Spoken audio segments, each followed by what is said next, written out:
2014లో మనకి global action plan అనేది వచ్చింది అగెయిన్స్ట్ యాంటీమైక్రోబియల్ రెసిస్టెన్స్. అవి ఎన్నో గైడ్ లైన్స్ ఇచ్చింది.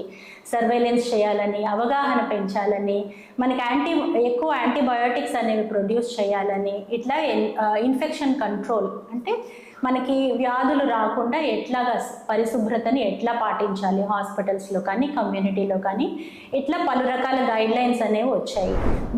దీన్ని ఆసరాగా చేసుకొని మన భారతదేశం కూడా 2019లో నేషనల్ యాక్షన్ ప్లాన్ అనేది ఒకటి మనకి వచ్చింది బయటికి. అది అట్లాగే మనం ఇంప్లిమెంటేషన్ కూడా మొదలుపెట్టాము.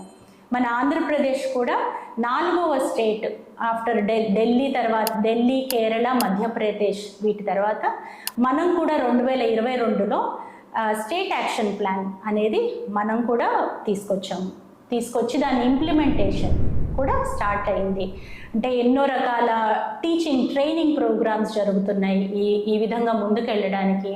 అలాగే సర్వేలెన్స్ యాక్టివిటీ జరుగుతుంది. ఈ ఏఎంఆర్ అనే సమస్య కేవలం మనుషులు అంటే మనం మానవులు మాత్రమే ఎక్స్ట్రాగా యాంటీబయోటిక్స్ వాడితే వచ్చిన సమస్య కాదు. దీనికి ఎన్నో కోణాలు ఉన్నాయి.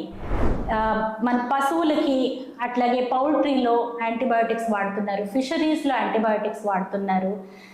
సో వీటి కారణాల వల్ల కూడా, ఇండైరెక్ట్ కారణాల వల్ల, సో దీనివల్ల కూడా మనకి యాంటీమైక్రోబియల్ రెసిస్టెన్స్ అన్నది అది పెనుభూతంలాగా అన్ని రకాలుగా మనని చుట్టుముడుతుంది. అంటే మనం ఒక మీట్ తీసుకున్నాం అనుకోండి, అది సరిగ్గా హ్యాండిల్ చేయకుండా దాన్ని మనం ఇంట్లో తెచ్చుకొని వాడితే దానివల్ల కూడా మనకి యాంటీబయోటిక్ రెసిస్టెంట్ జీన్స్ ఉన్న బ్యాక్టీరియా మనలో చేరే ప్రమాదం ఉంది.